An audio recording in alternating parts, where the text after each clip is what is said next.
esse desenho do Toque Toque tem conflito aí tem a ver um pouco com esse olhar de uma experiência que eu tenho como mediação de conflitos e esse tema de eu tentar fazer uma ponte, um cruzamento entre constelações familiares e a psicanálise, tem a ver com uma sensação que eu tenho, que é claro que não é uma sensação geral, mas às vezes eu percebo uma certa desconfiança entre as pessoas que atuam nesses dois campos. Eu vejo, às vezes, alguém que já está há muitos anos trabalhando como psicanalista, e aí vê as constelações crescendo, como tem crescido mais recentemente, e às vezes nem conhecem exatamente, mas não vem, olham para aquilo de uma maneira meio superficial. Eu fiz uma outra live com outro psicanalista também lá do Projeto Girassol, que é onde eu atuo com as crianças nas escolas públicas do Rio, e eu acho que é uma ideia também da gente falar para pessoas que não conhecem exatamente o que são as constelações, estão lá do lado, né, da psicanálise, e também do nosso campo, né? Eu sou constelador e você está um pouco dos dois lados, mas eu vejo também que às vezes algumas pessoas da constelação que vê o olhar do Hellinger, que é maravilhoso, mas como algo que substitui todo o resto. Veio, chegou chegando e sem a gente respeitar uma das ordens que ele mesmo tanto defende, que é essa questão da ordem de chegada, da gente honrar os que vieram antes, né?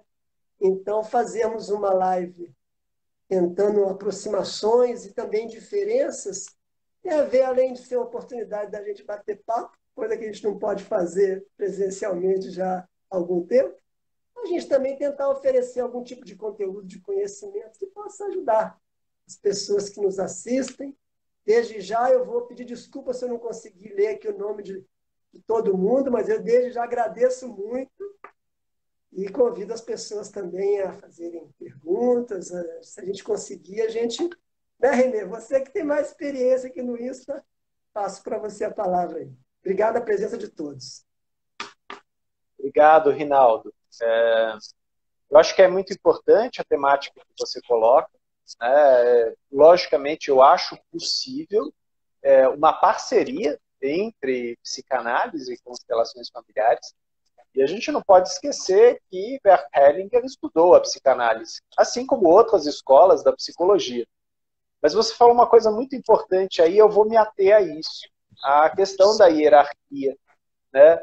Então, na minha hierarquia, eu sou psicólogo,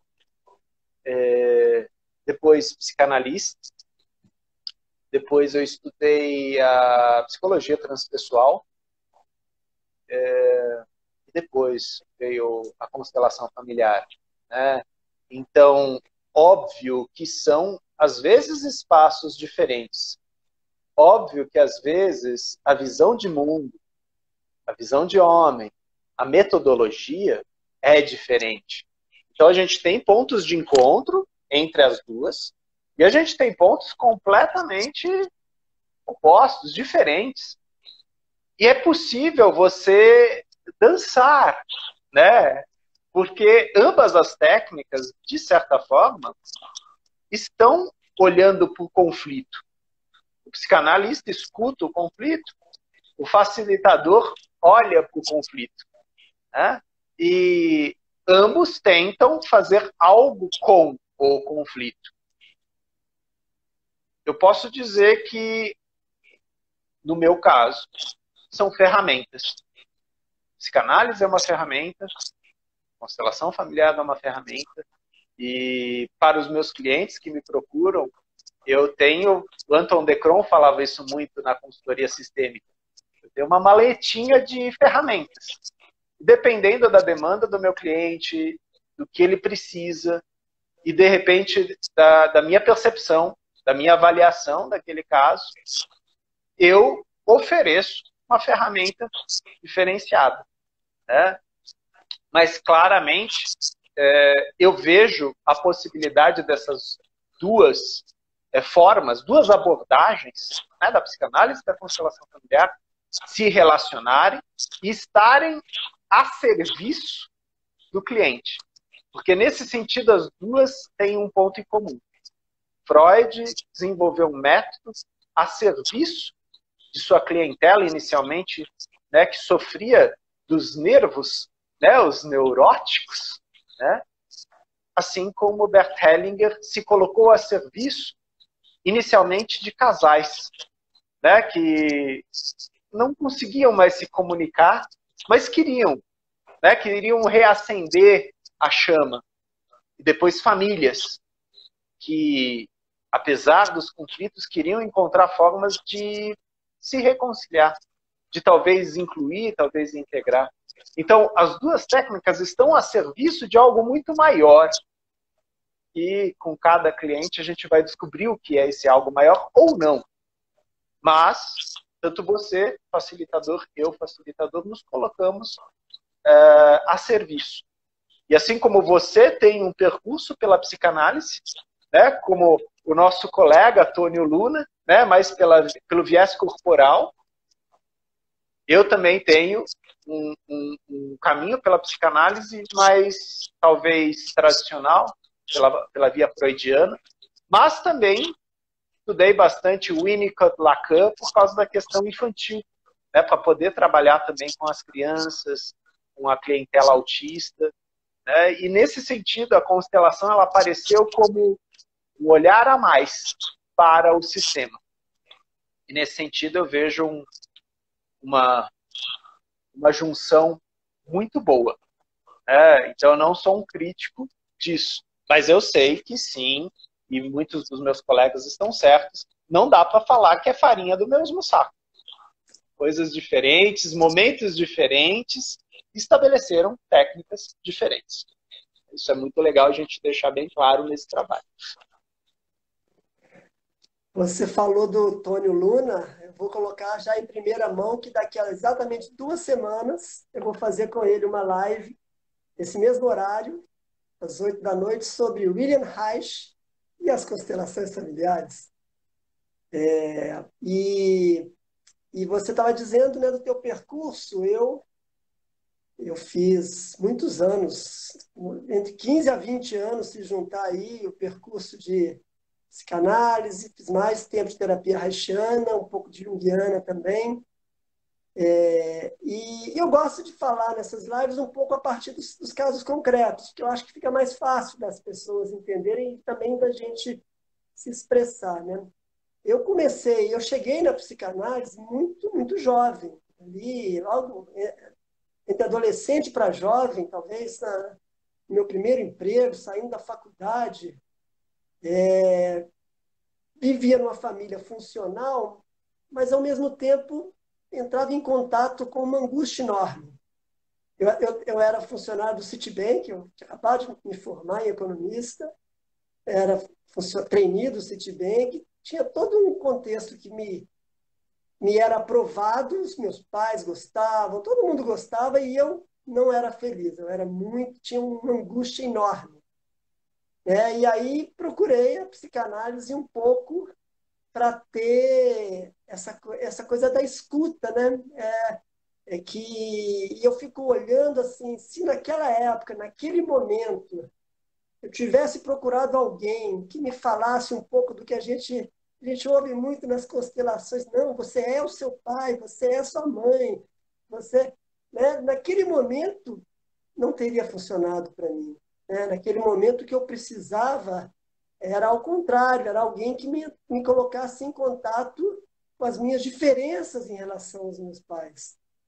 A partir de um certo momento, eu larguei o Citibank, viajei, fiz uma viagem de 1 ano de mochila nas costas pela Europa, totalmente rebelde, mas que tinha tudo a ver com a minha saúde mental e o meu autoconhecimento. E naquele momento, totalmente contrário a essa cultura familiar, né?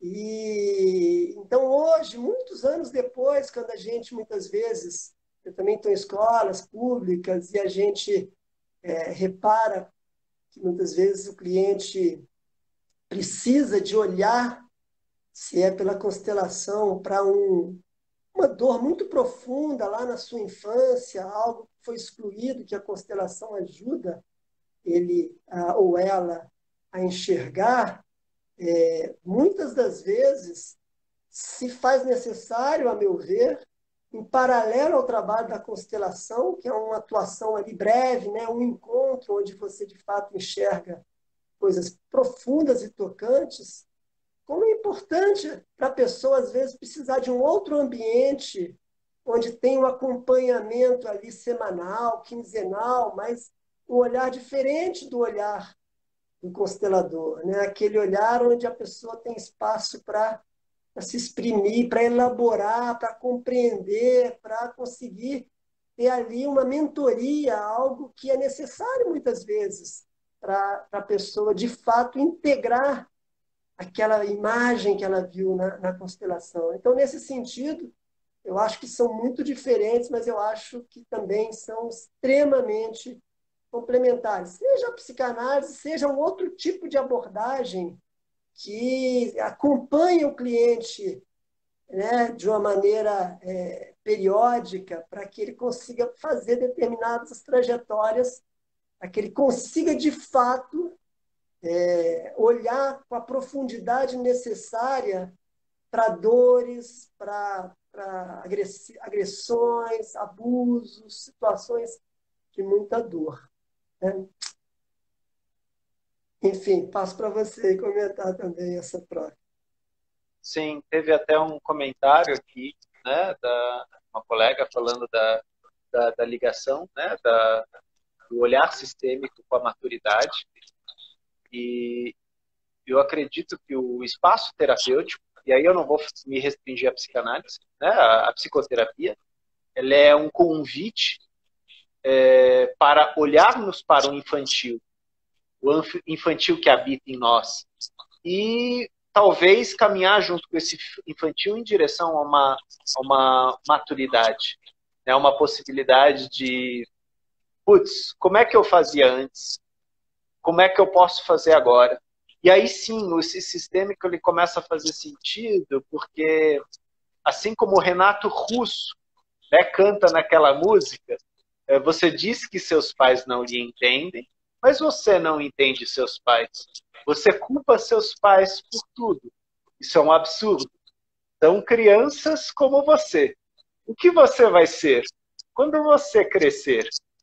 Eu acho que a psicoterapia, o processo terapêutico, ele é isso, ele é um convite para crescer. Você pode continuar infantil. Isso vai trazer problemas, mas você pode, é uma escolha. Muitas vezes consciente. Agora, se você quiser crescer, adultecer, isso vai ter dor, mas também vai te trazer uma liberdade, vai te trazer responsabilidade e, nesse sentido, um certo poder. E muitas vezes essa era a proposta, né, que Sigmund Freud trazia, né, aquele corpo adoecido, né, de suas clientes histéricas, em descontrole, totalmente em descontrole. E ele falou, vamos organizar isso? Vamos organizar essas frases, essas palavras? E junto com o cliente, Freud foi crescendo a psicanálise. Então isso é uma coisa interessante. Naquela época não se falava cliente, se falava paciente.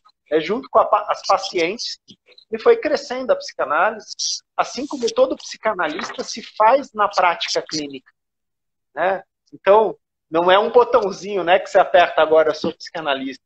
Fiz um curso, agora eu sou psicanalista. É um processo. Processo de análise pessoal, supervisão, estudo teórico e prática. Prática clínica.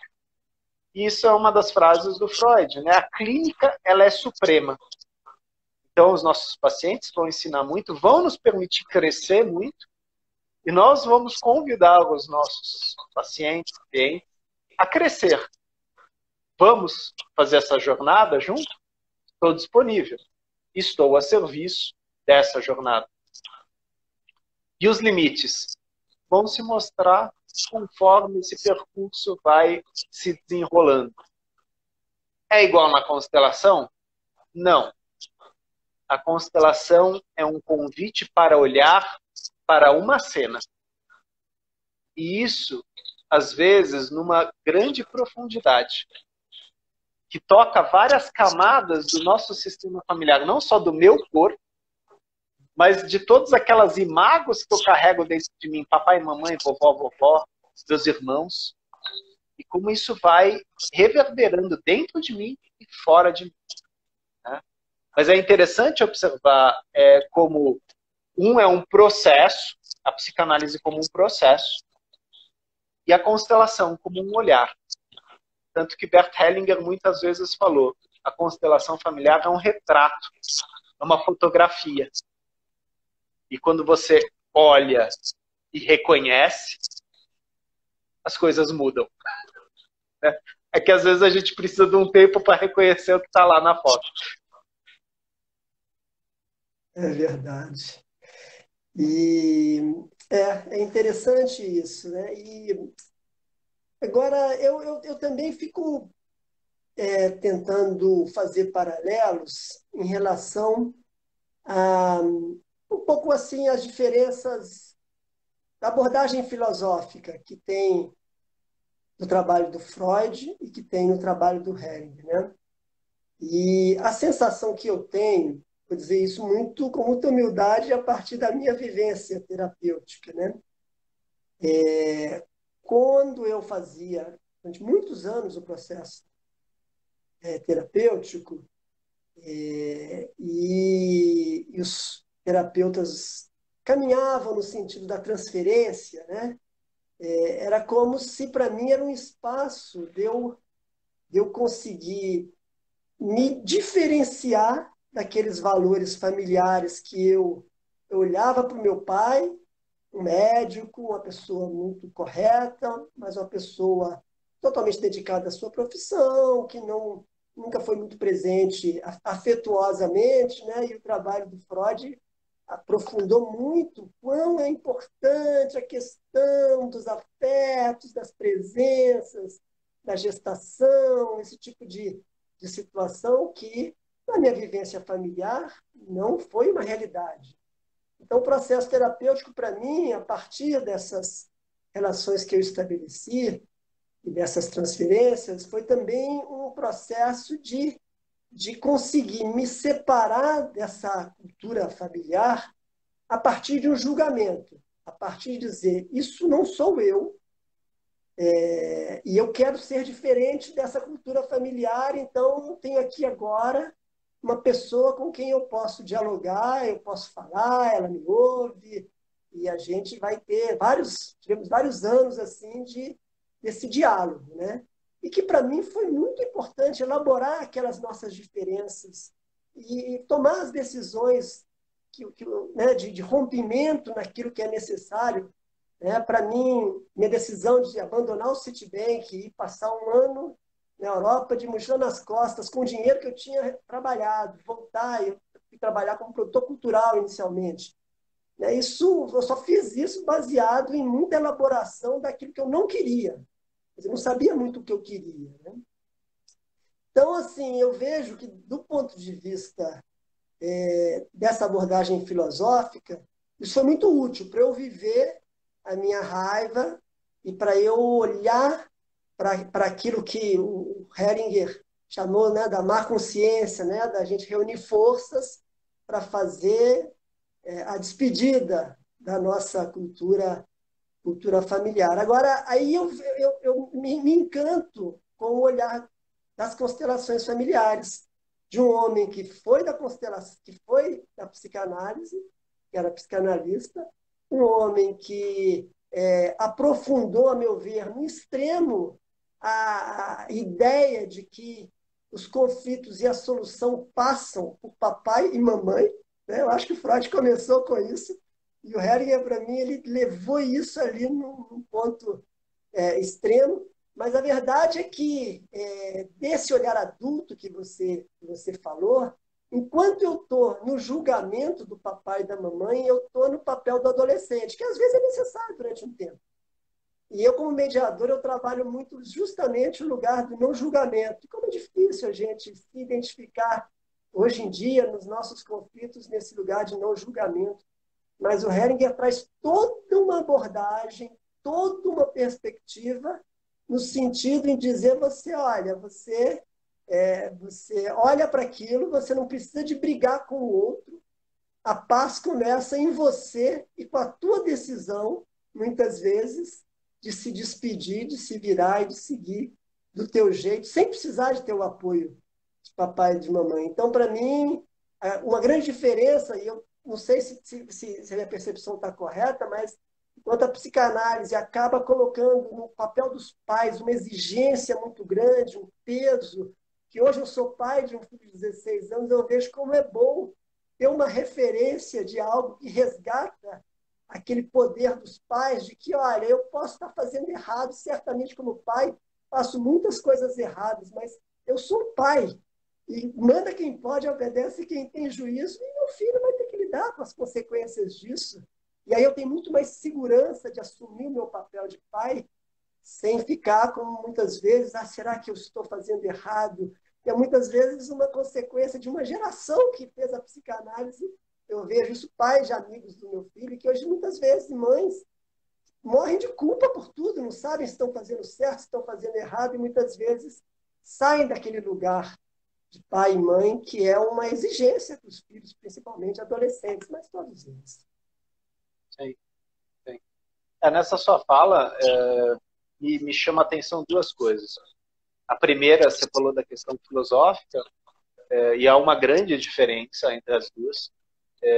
O Hellinger, ele traz aí a postura fenomenológica, né? E você tem uma postura completamente diferente da postura da psicanálise, que é a analítica, né? Então, na análise, né, você vai muitas vezes traduzir a realidade, você vai interpretar a realidade, você vai fazer construções analíticas junto com o seu paciente. Já na constelação, não. Você vai descrever o campo. E aquilo tem um efeito sobre o cliente. O facilitador, ele se retira disso. Então, é uma grande diferença aí. E aí eu vou para o segundo ponto, que eu acho bem interessante. Novamente a questão da hierarquia e da evolução, né? Então, o Freud, ele revolucionou muito no campo da psicoterapia. E muitas das escolas que surgiram a partir da psicanálise são grandes escolas hoje, né? Então, a gente pode dizer que, por exemplo, Eric Berne teve contato com a psicanálise, né? Aaron Beck teve contato com a psicanálise. Jacob Moreno teve contato com a psicanálise. Jung, Reich, e o Hellinger estudou eles. Só que aí tem um que é fundamental, o Ivan Bosnamere-Nagy, que na terapia sistêmica familiar fala das lealdades parentais invisíveis. Esse foi um ponto que o Hellinger tomou, e aí ele conseguiu fazer exatamente isso que você falou, a importância da diferenciação. Isso existe na psicanálise? Existe. Mas a constelação, ela traz isso com uma força muito grande. Olha para essa imagem, reconheça, diferencie, tome consciência, elabore, né? O que você faz a partir daí? Então, por isso, é um encontro rápido, extremamente potente. Porque na evolução, né, ou melhor, para não usar a palavra evolução, no crescimento, né, das escolas psicoterapêuticas, a constelação, ela contou com muito mais ingredientes. Enquanto o Freud tomou, né, muita coisa da neurologia, da medicina e da filosofia, o Hellinger teve isso, mais as várias escolas de psicoterapia, né? Então, se a gente vai ler a autobiografia de Bert Hellinger, a gente vê de quantas fontes ele bebeu, né? E por que essa técnica ela tem tanta força num encontro tão rápido? Se foi uma sessão individual, uma sessão de 2 horas, se for um grupo de constelação, às vezes um dia ou meio dia.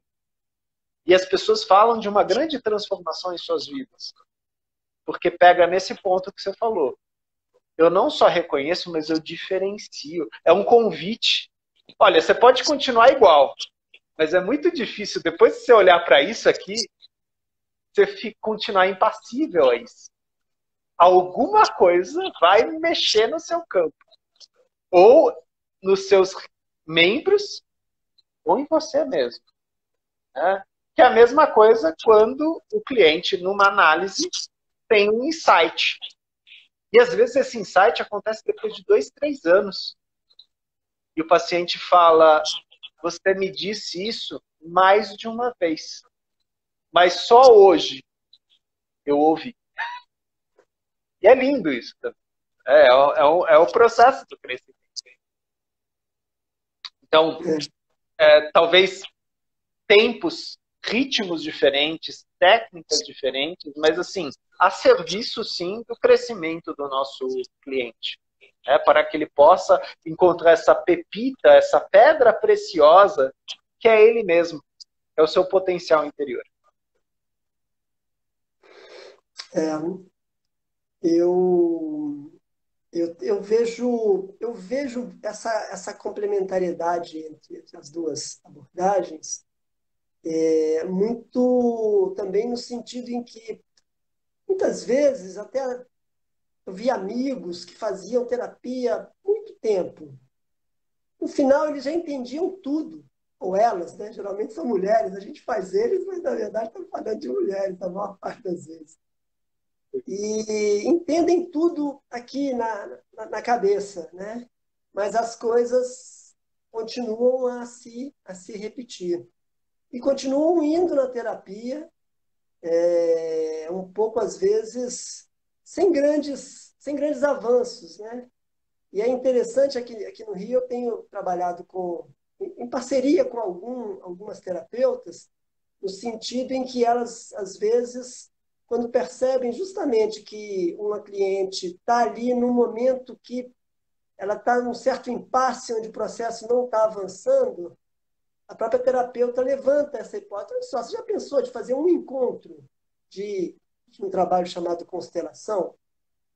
Né? E, às vezes, como é indicado por alguém que está ali acompanhando, a pessoa vem e, nesse encontro, surge essa imagem, né? Essa imagem daquilo que muitas vezes estava excluído na linguagem do Hellinger, e que, para mim, tem muito a ver com recalque. Posso estar enganado, você me corrige se não for, né? Na linguagem da psicanálise, aquela imagem, muitas vezes, lá de trás da infância, que a gente não consegue identificar na sua profundidade, e não é à toa, não consegue identificar, porque tem uma dor tremenda.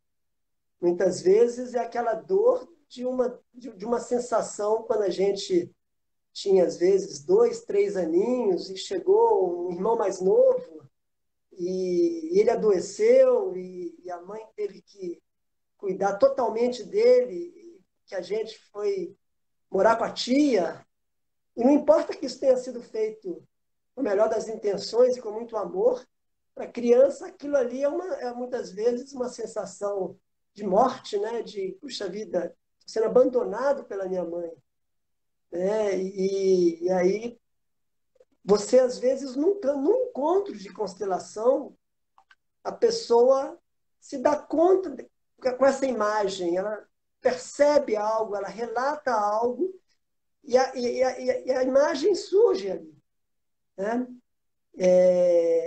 E aquilo tem um efeito, como você falou. Não é à toa que muitas pessoas falam assim, nossa, mas eu fiz uma constelação que mudou minha vida. E eu sempre alerto as pessoas que me procuram para fazer a constelação, para também não irem para o outro lado, sabe, Renê? Um lado do atalho, um lado de alguém que busca uma constelação familiar para resolver o problema que a pessoa tem, mas que ela não quer tomar as ações necessárias. Então, ela vem para uma constelação. Participei de uma constelação onde a cliente falou assim, eu quero trazer aqui a decisão se eu devo ou não abandonar a minha terapeuta de 20 anos, por exemplo. Né? Como se delegando ao campo uma ação, uma missão que é do cliente. Né? E nesse sentido, não tem atalho, né, Renê? Assim, e nesse sentido, eu também vejo como são complementares os trabalhos da constelação e de terapias mais permanentes, porque uma pessoa que faz uma constelação e diz, nossa, aquela constelação mudou o meu percurso.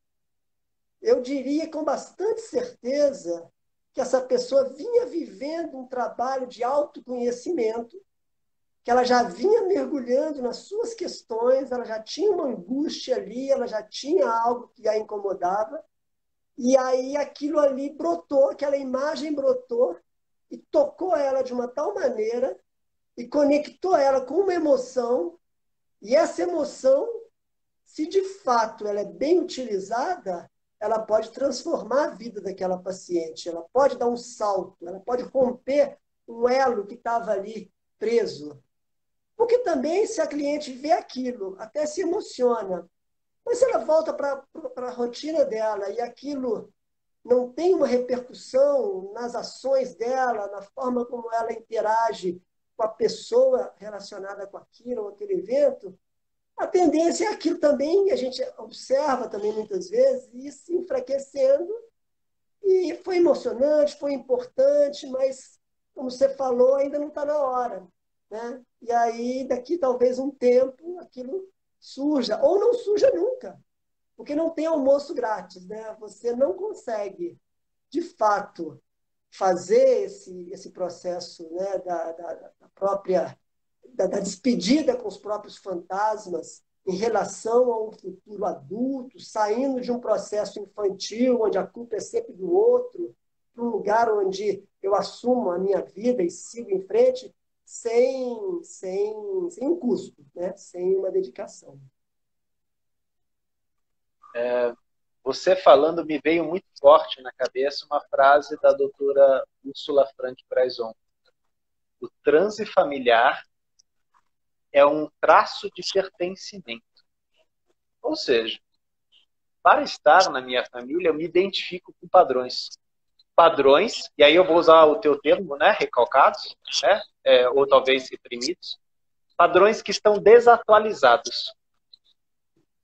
Às vezes, a constelação, naquela imagem, naquele retrato, ela permite que eu me diferencie no sentido, até agora, foi esse lugar. E esse lugar é o mesmo de meu pai, é o mesmo de meu avô, e é o mesmo de meu bisavô.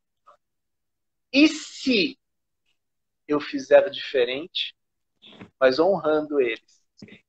E aí entra aquela coisa, eu estou identificado, às vezes de uma forma inconsciente com algo, eu me desidentifico para permitir que o novo surja. E esse novo sou eu. O nosso medo inconsciente, ou talvez bem consciente, bem neurótico, é da desintegração da personalidade. Se eu tentar algo diferente, será que vai dar certo? É um risco. E eu posso tomar esse risco a partir, sim, da força dos meus ancestrais. E eu posso, sim, fazer completamente diferente dele, mas dizendo a eles, vou fazer o meu melhor, honrando vocês. Né? Não são só palavras, são gestos, daí vem a força da constelação, porque ela mexe com o corpo. Né? Muitas vezes o Bert Hellinger, nos últimos trabalhos, ele colocava o cliente no campo. Né? Não o representante do cliente, o cliente no campo. Então, já havia uma movimentação nesse sentido. Né? Olha, esse é um novo lugar. É possível, não é? É um risco. Mas olha o movimento que isso faz em todo o campo. Então, é um convite, novamente, é um convite que a gente faz para o nosso cliente. O cliente vem e fala, eu tenho um tema. Estou disponível. Vamos caminhar juntos por um tempo? Vamos ver o que surge desse passeio? E a gente acompanha por um tempo. Depois sai. Trabalho de psicanálise também, mas usando de outras ferramentas, de outras formas de fazer isso. A sua fala me trouxe isso. Outra frase muito bonita do Bert Hellinger, que é um provérbio africano. O caminho mais longo que percorri não foi de Cairo a Cape Town, foi de minha cabeça ao meu coração. Então, isso também é um convite que a gente faz, sair da racionalização e, às vezes, a análise acaba fornecendo uma racionalização muito grande. Né? E, às vezes, a gente tem que ir para o corpo. Né? É difícil, como você falou, dói. Dói. Aqui eu tenho controle, aqui eu disseco a emoção. Mas, às vezes, eu tenho que viver ela, eu tenho que sentir ela, eu tenho que transbordar ela. E muitas vezes a gente vê essa catástrofe, esse fenômeno no campo das constelações. Às vezes no representante, às vezes no cliente, e às vezes é tão forte que todos que estão no campo sentem, inclusive o facilitador. Manuela fez um comentário aí também que eu acho interessante.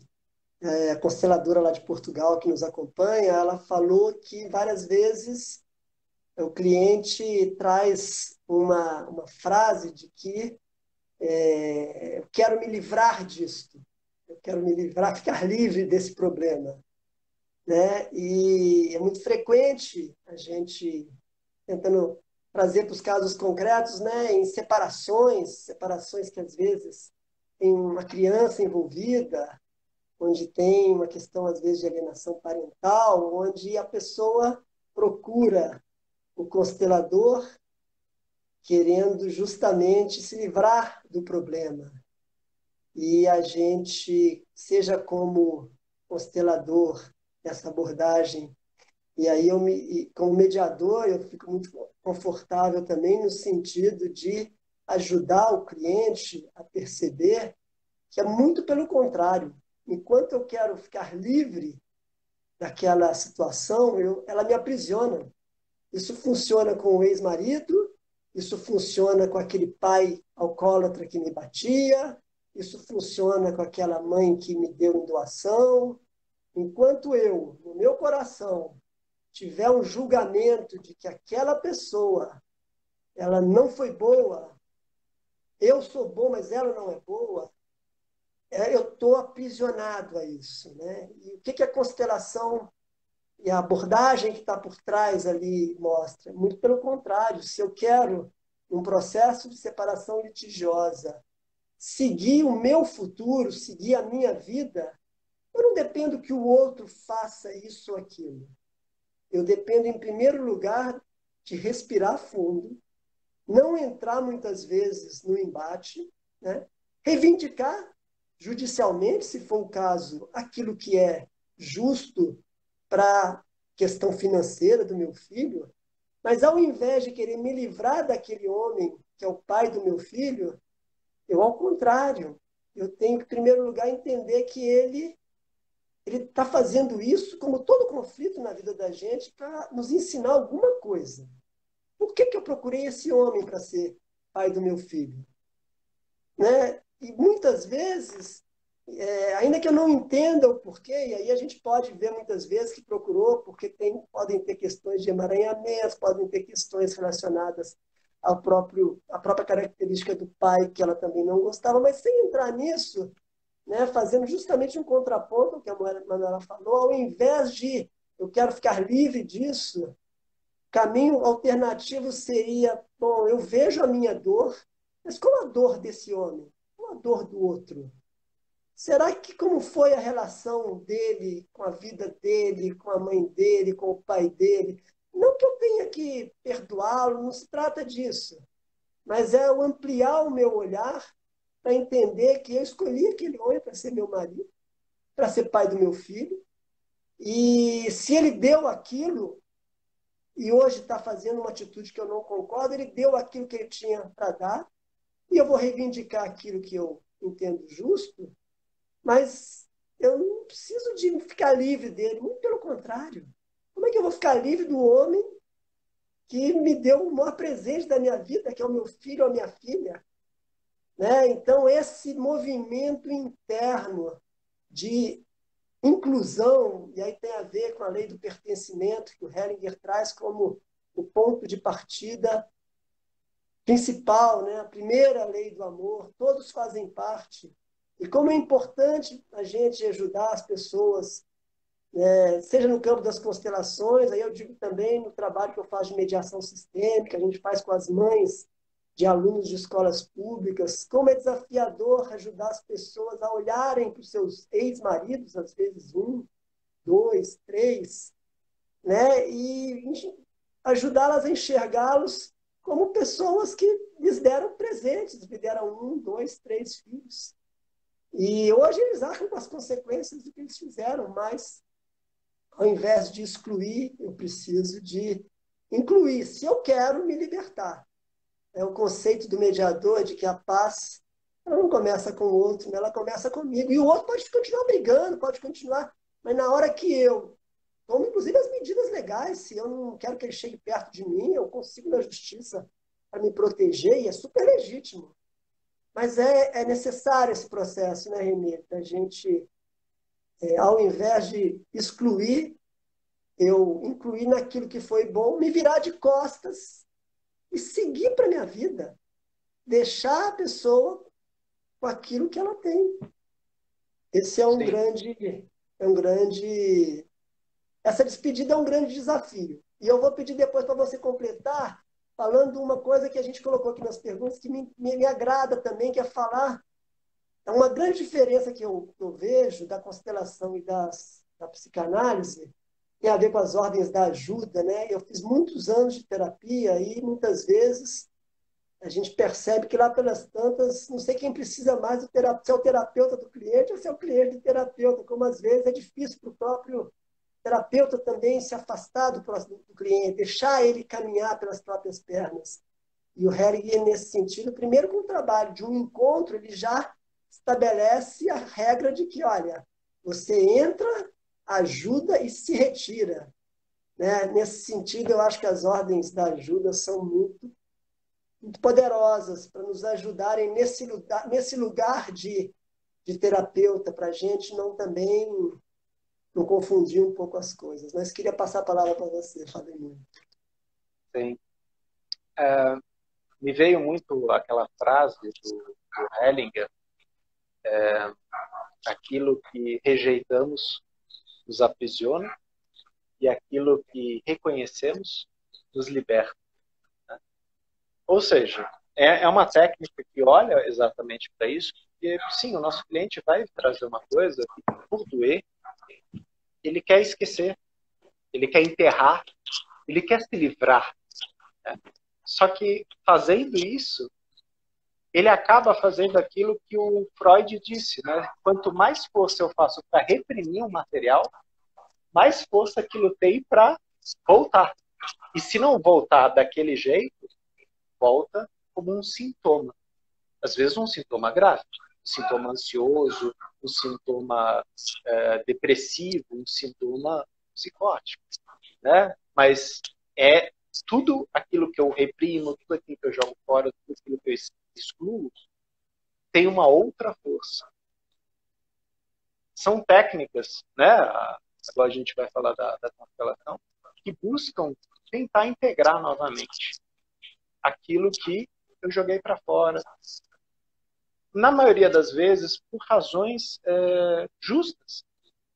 Mas que a forma como eu fiz foi desrespeitosa, foi errada. E aí eu preciso, sim, me reconciliar com isso. Eu preciso tentar integrar isso de uma outra forma, de uma melhor forma. Né? E, logicamente, às vezes um facilitador, um mediador, né, entrando agora nessa questão do mediador, fazendo uso das técnicas como constelação familiar, linguagem, comunicação não violenta, justiça restaurativa, né? Ele vai tentar levar aquele indivíduo a pensar nas possibilidades de incluir, de integrar, de elaborar. É difícil? Muitas vezes é muito difícil. Mas é possível se o facilitador, o mediador, permite que essas duas partes abram os olhos, os ouvidos, o coração para tentar se conciliar com isso, né? Encontrar uma forma de conciliação.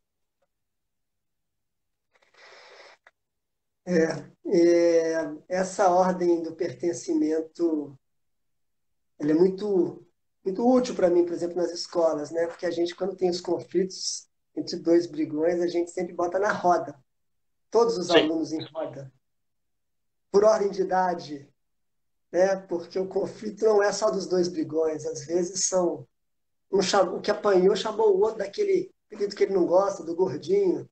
Mas todo mundo na turma chama ele de gordinho. Será que aquela porrada na cara não é responsabilidade de todos, né? Agora, eu queria trazer uma outra questão que eu acho que é muito. Não sei se você está acompanhando, eu adoro acompanhar essas questões dos conflitos de gerações, do cringe, né? Daquilo Sim. que a geração Z. Eu tenho um cringe, uma geração Z aqui em casa. Meu filho tem 16 anos, então ele está bem nessa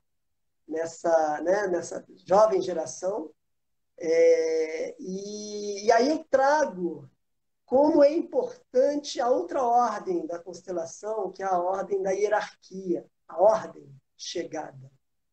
Né, Renê? Porque assim, eu acho que muito dessa leitura de várias gerações que beberam na obra de Freud ou de algum dos seus seguidores e que passaram a ter um olhar, felizmente, muito crítico com aquela cultura muito patriarcal, muito autoritária, muito violenta, muito machista.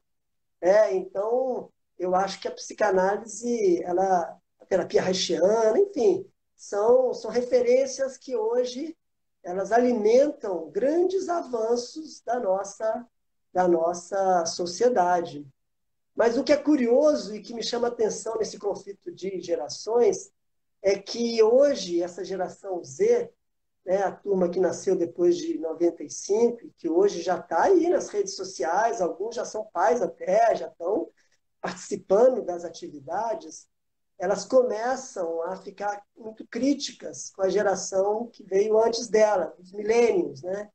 Que muitas vezes são justamente as pessoas que beberam nessa fonte da psicanálise ou algum dos segmentos que vieram depois e que fala assim, não, eu não serei como os meus pais, eu não serei um pai autoritário, eu vou negociar com meu filho, eu vou dizer, eu vou sempre acolhê-lo, eu vou me colocar ali ao lado dele e tal.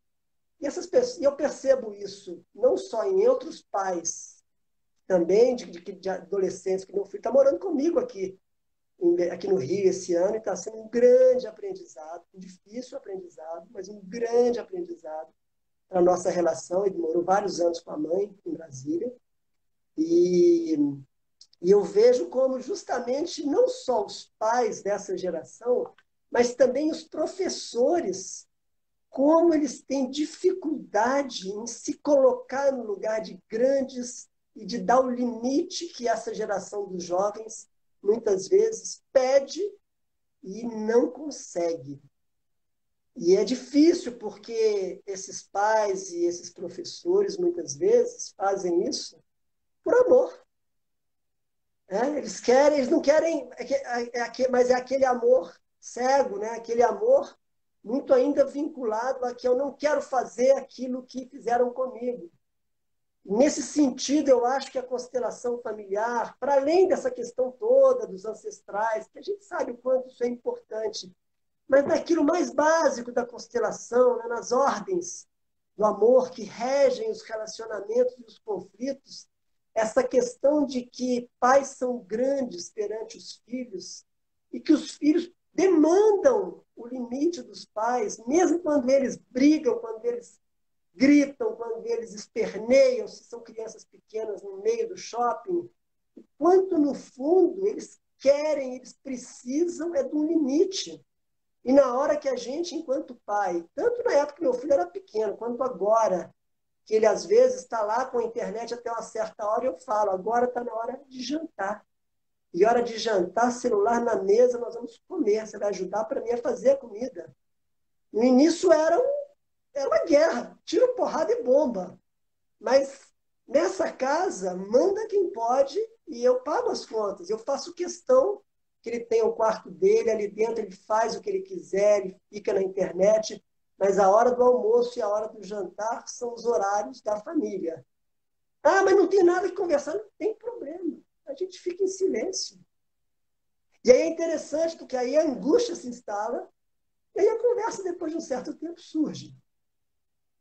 E, assim, né, com muita dificuldade, viu, Renê? Mas eu vejo como essa ordem, a gente falou primeiro da ordem do pertencimento, como a hierarquia, mas não uma hierarquia autoritária, talvez, como a de alguns dos nossos pais.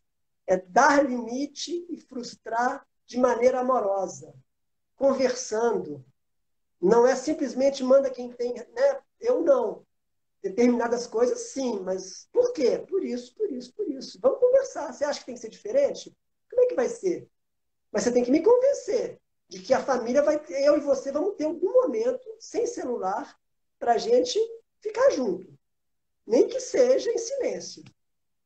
Mas realmente, ordem e hierarquia não está muito em moda, não, né, Renê? O que você acha disso? É, isso é uma questão, né? A gente teve aí um livro do grande psicanalista Conrado Caligares, né, que chamava Adolescência, onde ele falava, né, como muitos outros psicanalistas, do abismo que existe entre uma geração e outra. Né? Então, esse é um fenômeno já estudado há algum tempo. Né? A gente fala de geração baby boomer, geração X, Y, agora a gente fala da Z, de Zetten, né? Ou outros nomes. Né? Mas a questão é, desde a Segunda Guerra Mundial, o intervalo entre as gerações começou a ser cada vez menor. Né? E cada geração ela traz novos desafios, porque a gente tem todo um contexto, toda uma linguagem à nossa volta que está mudando. Né? Então, eu sou da época onde ainda tinha telefone com fio, televisão a gente mudava de canal indo até a televisão e não tinha controle remoto ainda. Né? Então, eu ainda peguei isso. Né? Quantas coisas já mudaram de lá para cá? Então, hoje a gente está falando de jovens, ou melhor, de crianças, que nascem já manuseando o celular ou o tablet. Né? Tem coisas positivas, tem coisas negativas. E aí você pega um ponto que é importante.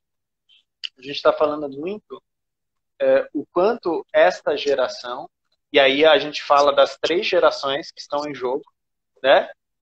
A mais velha, a do meio e a que está vindo agora, precisam ter claro as ordens.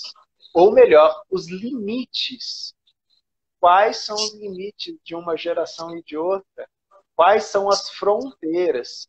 Então, uma das minhas professoras em constelação, a Karen Schurber, ela falava, um facilitador de constelações, ele não mostra apenas amplitude, ele mostra fronteiras. Todo sistema tem fronteiras.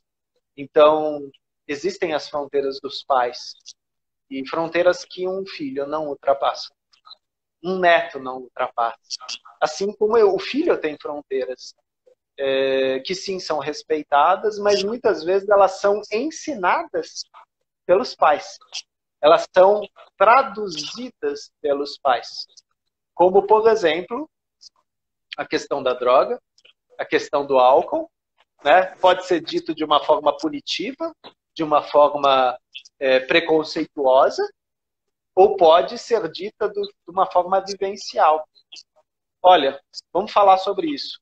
Você me fala o que está acontecendo, eu falo o que eu já vivenciei nesse sentido. E essa é uma forma de ordenamento. Talvez a ordem em alemão tenha mais essa força. Ordenar o primeiro, o segundo, o terceiro, o que tem mais vivência, o que tem menos vivência, o que tem mais inteligência e o que tem mais vida, né? E tentar encontrar um equilíbrio entre estas partes.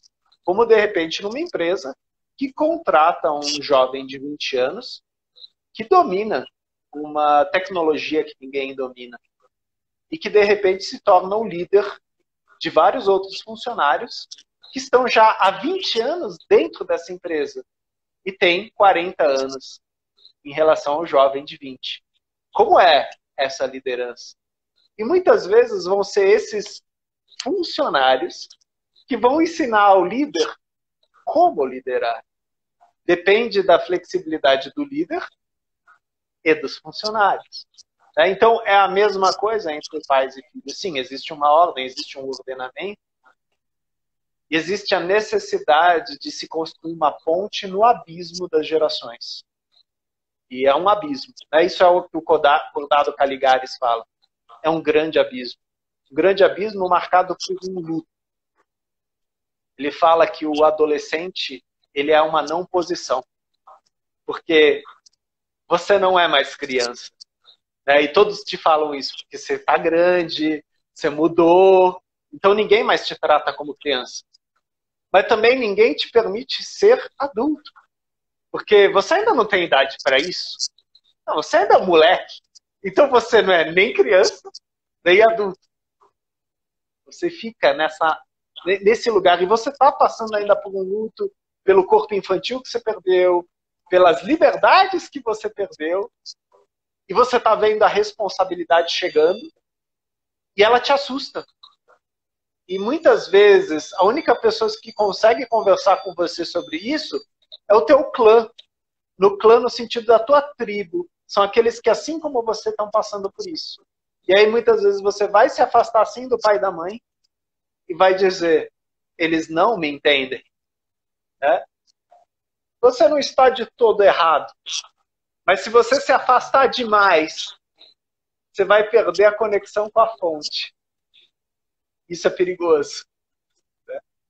Então, é uma dança. O Juan Garriga sempre fala isso. É uma dança. E não é fácil a gente encontrar o passo junto ao outro. Mas é possível. Então, entre pais e filhos, é difícil, mas é possível. E o tempo todo vão haver movimentos que tentam fazer assim. E uma coisa é você se afastar, outra coisa é você excluir. Então a gente tem que tomar muito cuidado. Às vezes um afastamento, num determinado momento, ele é saudável. Agora uma exclusão, extremamente prejudicial e traumático. Isso vale para pais, para avós, para filhos, para netos, para bisnetos. Tem famílias aí que tem 4 gerações dentro da mesma família. E a gente percebe como é diferente a linguagem de geração para geração. Isso dá uma tese. E a linguagem, eu não estou falando só das gírias. Linguagem corporal, tudo que envolve a linguagem. Do A, B, C e D. Todas as gerações que estão aí. E os seus devidos abismos. Existem pontes ou não? Elas têm que ser construídas por A e B. Se A não quer, B não constrói sozinho. É uma questão importantíssima. Eu vejo o quanto eu, enquanto pai, aprendo, na relação com os adolescentes lá nas escolas e com o meu filho adolescente, na relação do dia a dia. Acho que esse lugar também da gente ter de humildade é uma coisa que sempre a constelação valorizou. É importante. Agora, o desafio é a gente ter esse olhar de humildade, sabendo que somos grandes perante os nossos filhos, ou se estamos dentro de sala de aula perante os nossos alunos, e como você mesmo falou, são 4 gerações convivendo, e cada vez mais, principalmente com a chegada da internet, a mudança é muito rápida, é muito grande, é muito veloz. E aí me vem a percepção do quanto as ordens trazidas por Hellinger são importantes, porque elas perpassam todas gerações. Porque elas foram sendo observadas, e eu falo isso quando eu estou com as crianças dentro das escolas, eu coloco eles em roda e falo, olha, imagina a gente está dentro de uma caverna. Dentro da caverna, todo mundo faz parte. Ninguém, se a gente for caçar ali um dinossauro, ninguém pode ser excluído, ninguém pode ficar de fora. Você pode não gostar do fulano, mas na hora de brigar com a tribo do vizinho, ou na hora de matar um leão para alimentar a tribo, todo mundo tem que estar junto.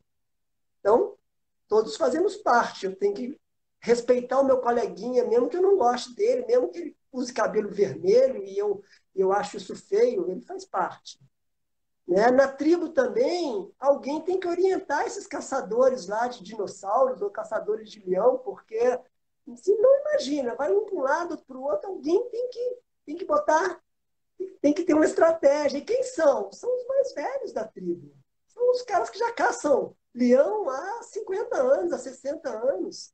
Então, eles, porque chegaram primeiro, eles têm um lugar de sabedoria que eles não vão correr atrás do leão ou da armadilha, mas eles vão planejar a armadilha. Né? E, ao mesmo tempo, a questão do equilíbrio das trocas. Pô, o cara que corre mais rápido e consegue dar uma flechada no viadinho, que é o alimento de todo mundo, ele tem que ter benefícios maiores do que aquele cara que faz corpo mole, que, pô, não vou correr muito e tal. O cara tem que pegar o filé mignon, faz sentido. Então, assim, para mim, retomando um pouco esse paralelo de Freud e Hellinger, né? Eu acho que, para mim, Freud colocou uma luz no final do túnel. Mostrou que, para além do abismo, a gente tem a quem recorrer. Né? Estamos nós na adolescência, na juventude ou na nossa maturidade, desesperados em relação ao futuro, e a pandemia está aí para trazer depressão para todo mundo, a gente sabe disso. E eu acho que a luz no início desse processo surgiu com a psicanálise, né? Que foi sendo transformada e adaptada. Mas, a meu ver, num lugar um pouco idealizado em relação aos pais, principalmente. E isso trouxe para os pais, hoje pais, um peso enorme, que com as ordens do amor, das constelações, com as leis sistêmicas, os princípios que o Hellinger observou nas constelações, de alguma forma, é uma ferramenta que faz a gente manter essa luz no fim do túnel, mas resgatando um pouco aquilo que é básico e que está em todos os relacionamentos, independente da geração Z, da geração Y, que são os milênios, da geração X ou dos baby boomers, não importa. Essas leis, elas servem de referência para todo mundo. Em particular, eu vou dizer isso, no meu caso, de pai de um adolescente, o quanto eu sou grato, porque isso me dá uma segurança para tomar determinadas decisões, sabendo que talvez eu esteja errado, mas com a segurança de que cabe a mim tomar a decisão, porque os nossos filhos precisam disso. Eles podem até brigar, mas eles precisam de um norte. O amor só, a gente sabe, não é suficiente. Tem que ter o amor e tem que ter a ordem. E essa ordem ela tem que ser amorosa. A frustração tem que ser afetuosa, não precisa ser autoritária. Mas a gente não pode ficar nos extremos, sair de um autoritarismo para uma ausência de autoridade, onde somos todos amigos, somos todos irmãos, professor, aluno. Isso não vai dar certo, né, Renê? Não, não vai. Sim, eu acho que você fez uma bela, um belo 360, né? Quer dizer, o Freud talvez começou a construir essa ponte e as outras escolas, conforme foram vindo, foram deixando essa ponte talvez mais larga, mais sólida, mais firme, né? E uma metáfora que às vezes eu uso, e aí a gente vai denunciar a nossa idade aqui, né? Vamos falar de 4 dispositivos, mídias sociais. O primeiro, Mirk, MSN. Mirk/MSN. Depois, Orkut. Depois, Facebook. Agora, Instagram. Todo mundo vai concordar aqui que eles são completamente diferentes. Completamente diferentes. Mas, se não fosse o Mirk e o MSN, não haveria Orkut. Se não fosse Orkut, não haveria Facebook. Se não houvesse Facebook. Quer dizer, um foi caminhando para o outro. E os 4 são mídias sociais, ou seja, comunicação. Nós temos uma necessidade de comunicarmos uns com os outros. Da geração mais antiga para a mais nova. Essa é a ponte. Agora, como a gente vai fazer essa ponte aí é a criatividade do sistema. Mas ela é necessária. Né? Construir essas pontes entre pais e filhos. E como toda ponte, ela tem fronteiras, ela tem limites. Tem pontes que são finas, inseguras, tem pontes que são sólidas, mas ao mesmo tempo pesadas. Né? Então a gente está falando da base. Aí qual que é a base dessa ponte? Né? Às vezes uma ponte de bambu, ela é bamba, mas ela aguenta muita coisa. E uma ponte super sólida, você olha assim e fala, nossa, é super sólida, é um Titanic, né? Aí tem um tremorzinho de terra, pum, cai tudo. São várias variantes que a gente está falando aqui nessa metáfora. Mas o fato é, entre todas as gerações, existe uma busca pela união. A linguagem é diferente, mas a comunicação ela é necessária. Então, lá atrás, o nosso membro do clã mais antigo, ele quer bater um fio com a gente, falar, e aí, como é que tá? O que você fez com tudo que a gente ensinou? Né? E às vezes valeu a pena a gente bater um fio lá para trás e falar, tá joia. Se bem que tá joia não se fala mais, né? Beleza, tá tudo bem.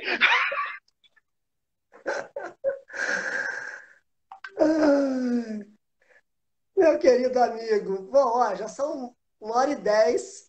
Eu estou vendo aqui por nossa querida amiga Daniela, passou Narlise, passou a mãe do Felipe, passou o Felipe, passou a Ilda, passou vários amigos. Não quero falar os nomes aqui, porque depois vou esquecer um bocado de gente, mas queria agradecer a todo mundo. Renê, você tem uma pessoa aqui que fez um comentário a respeito de uma criança que faz xixi na cama e que, pelo que eu entendi, o pai fica com raiva. Passou aqui, eu já perdi a mensagem, né? O que você acha da gente, tem 1h10, a gente tentar falar mais um pouquinho, mais uns 10, 15 minutinhos e terminarmos? O que você acha? Ou já está cansado, terminamos agora? Eu, por mim, eu fico mais um pouquinho. Eu gosto desse 1h20, eu acho que é um bom tamanho, assim. 1 hora é pouco, aí a gente vai, né?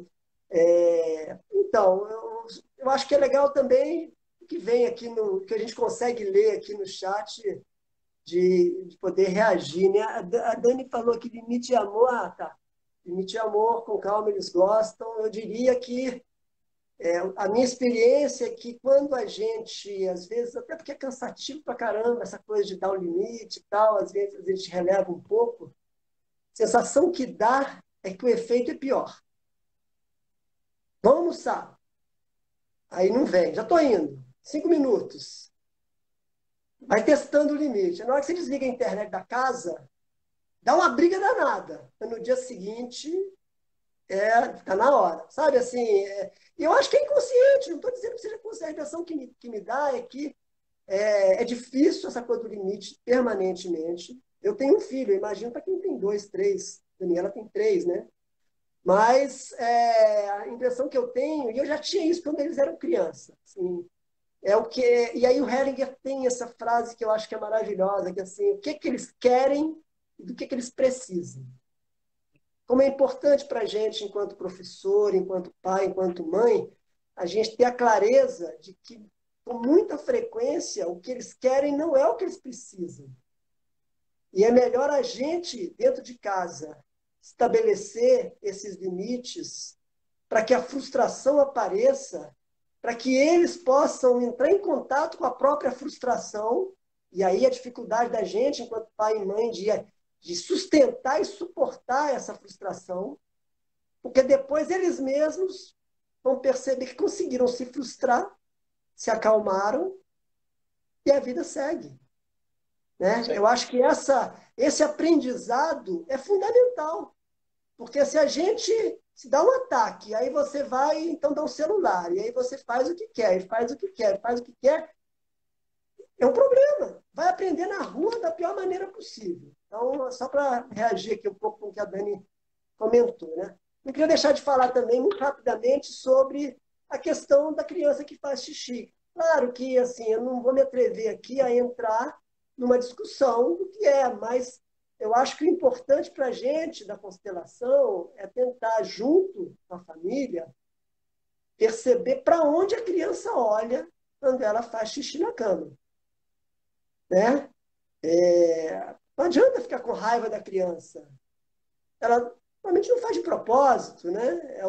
Ela está manifestando, ela está olhando para alguma coisa. E isso se manifesta com xixi na cama.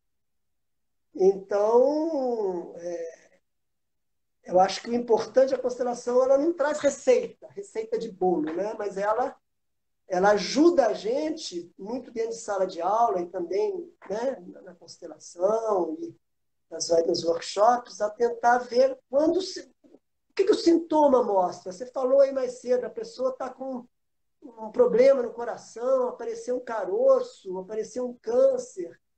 Para onde a gente quer se livrar? A gente quer parar de fazer xixi na cama, a gente quer ficar livre do problema. Não resolve. Né? Então, a gente, de alguma forma, dizer sim a esse xixi na cama. Não é da boca, não, é no coração. Né? E olhar junto para essa criança, ou para nosso sintoma. Né? O que está aparecendo ali, às vezes é uma situação de abandono antiga, às vezes é um trauma, às vezes é uma questão ali que está chamando a atenção e que precisa de ser olhada. Devolvo para você, meu amigo. Sim, a Daniela até mencionou aí uma história do Hellinger, né, da fronteira. O Hellinger, ele gostava bastante de trazer metáforas, né? Isso ele pegou bastante tanto da análise transacional quanto também da programação neurolinguística. Muitas vezes, através de metáforas, de histórias, você toca no ponto delicado de uma maneira suave, né? E aquilo tem uma grande reverberação. Como você bem disse, não dá para a gente falar muita coisa sobre xixi na cama, porque a gente não conhece o caso. E cada caso é um caso. Agora, a enurese em crianças, a psicanálise se debruçou bastante sobre isso, né? E muitas vezes isso tem a ver com a relação com pai e mãe, sim. Agora, a gente está falando de um sintoma ou de um sinal. Isso, em muitos aspectos, é inconsciente para a criança, né? É importante, como o Rinaldo falou, onde será que essa criança está mostrando? Onde ela está mostrando o desenvolvimento corporal dela, para as brigas, conflitos dos pais, o medo que ela tem de perder pai e mãe, a descoberta das sensações corporais, o medo dessas sensações corporais. Existe um grande arcabouço de possibilidades. E muitas vezes você chega para uma criança e você conta um conto de fadas. E um conto de fadas que, de repente, fale de água, fale de seca, fale de perda, fale de despedida. E, às vezes, de repente, o fenômeno cessa. Porque você atingiu alguma coisa. Logicamente, eu estou falando de uma maneira bem ampla, né, porque eu não conheço a especificidade do caso, né? Existem quadros de enurese que são fisiológicos, né, que você vai no médico, o médico vai identificar, existe uma questão fisiológica. Então, isso é uma das primeiras coisas que a gente faz, né? Leva para o pediatra verificar se não existe algo orgânico. A gente eliminou a causa orgânica, aí a gente vai investigar, né, emocional, psíquico, né, social, familiar. Isso geralmente um psicoterapeuta faz. Isso também pode ser olhado na constelação, principalmente nos quadros mais crônicos. A gente fala, de repente, de uma criança que tem uma enurese há 5, 6 anos. A criança tem 8, 9 anos de idade e ainda tem uma enurese. Ok, vamos olhar para isso. Vamos ver para onde isso aponta. E, de repente, a partir desta constelação, surge uma história única para aquele cliente. Né? E muitas vezes é o facilitador que vai evocar essa história, vai contar essa história. O mediador, né? Numa roda, numa conversa em roda, né? Num círculo com os alunos, de repente ele vai evocar uma história e você vai perceber que as crianças abrem os olhos, tal, aquilo toca elas. Elas querem saber, mas e aí? O lobo comeu ou não comeu o porquinho? Né? Quer dizer, como que é isso? E aí você fala, ok, deixa isso seguir um pouco na sua cabeça, semana que vem a gente conta uma outra história. E aí a gente percebe que as crianças vão construindo histórias também. Como é bom a gente nomear as coisas. Não ficar apenas feio, bonito. Né? Mas a gente ir nas várias áreas cinzas também. Né? Lamacentas, fluídas. Né? E as histórias, os contos, ajudam muito isso. Tanto que é muito bonito agora a gente ter os profissionais de contação de histórias. Né? Isso é uma coisa super antiga, está voltando com muita força agora. E as crianças hoje em dia precisam ler. É muito importante que elas busquem os livros ou que alguém leia para elas. Porque um livro é um universo. Infelizmente, eu sei que um tablet tem um universo lá dentro. Mas é diferente a leitura ou a contação de história. Muito bem, meu amigo. Vamos então chegando ao final. Poxa, me ocorreu só fazer um comentário a respeito do xixi. Eu me lembrei que teve uma certa época que eu levei o tema da constelação do meu filho, quando ele era bem pequeno, de roer unha. Fazendo uma ponte ali com o que a Manuela falou, né? A pessoa quer se livrar disso. O pai quer se livrar do xixi na cama.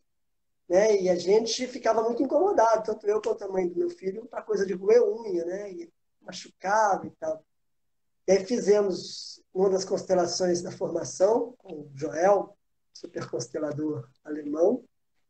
O que surgiu ali, e aí para quem não conhece constelação, cabe acreditar ou não, mas ali na hora do setting, né, do campo, meu filho olhava para uma irmã gêmea, que nós nem sabíamos que ele tinha. Provavelmente foi uma criança que, naqueles primeiros meses, foi absorvida pelo embrião, porque tanto eu quanto a mãe dele não temos nenhum conhecimento de gravidez anterior e transávamos de camisinha. A gente foi casado 9 anos, então o risco de outros filhos era pequeno. E aí, assim, como eu passei a mudar o olhar para roer unha, né? Como eu vou brigar com ele quando ele rói unha, se ele...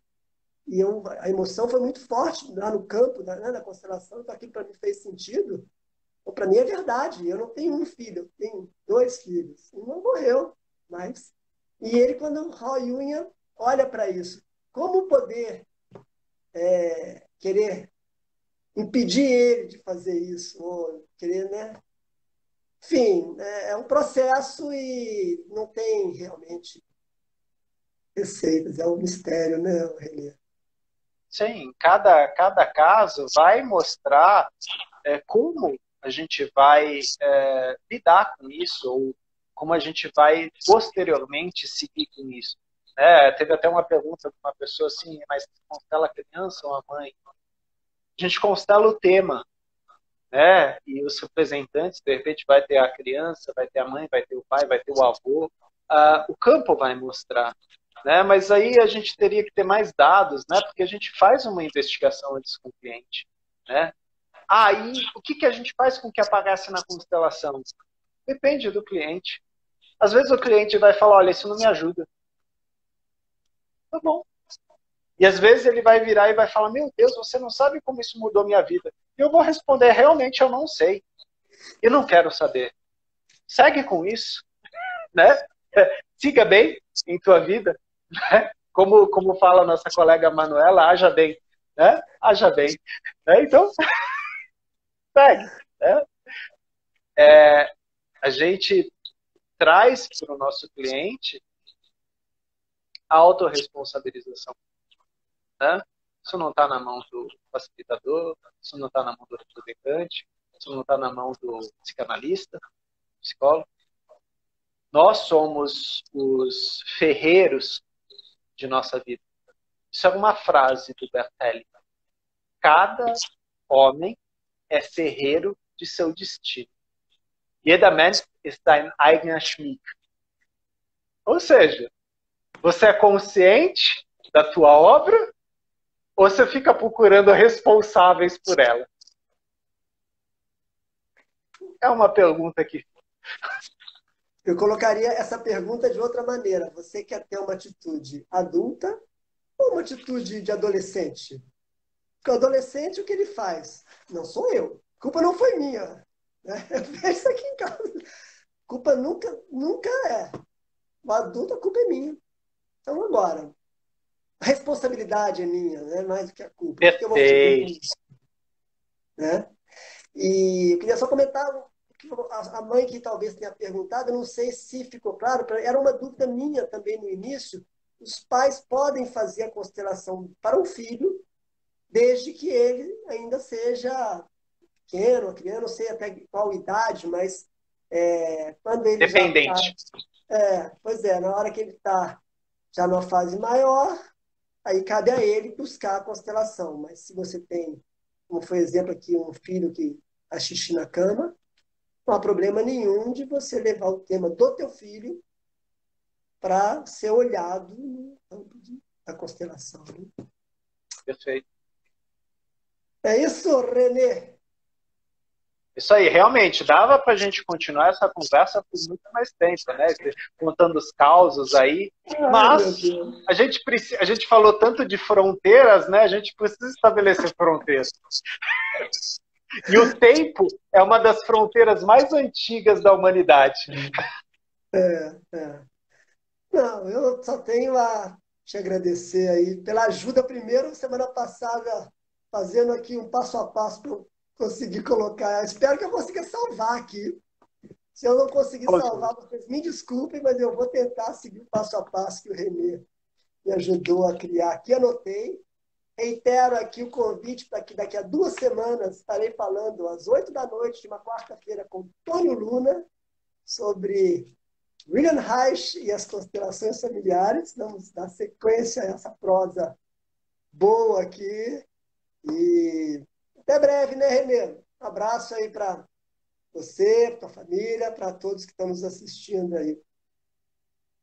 Obrigado, Rinaldo. Obrigado pelo convite. Também agradeço a todos vocês que entraram, fizeram perguntas, para vocês e para suas famílias. Sigam bem. Isso aí. Hajam bem, adorei. Hajam bem. Vamos lá, então. Um abraço aí para todos. Vou apertar o xizinho aqui, vamos ver o que dá. Você aperta o xizinho e salva depois. Vai funcionar. Aperta o xizinho e rezo.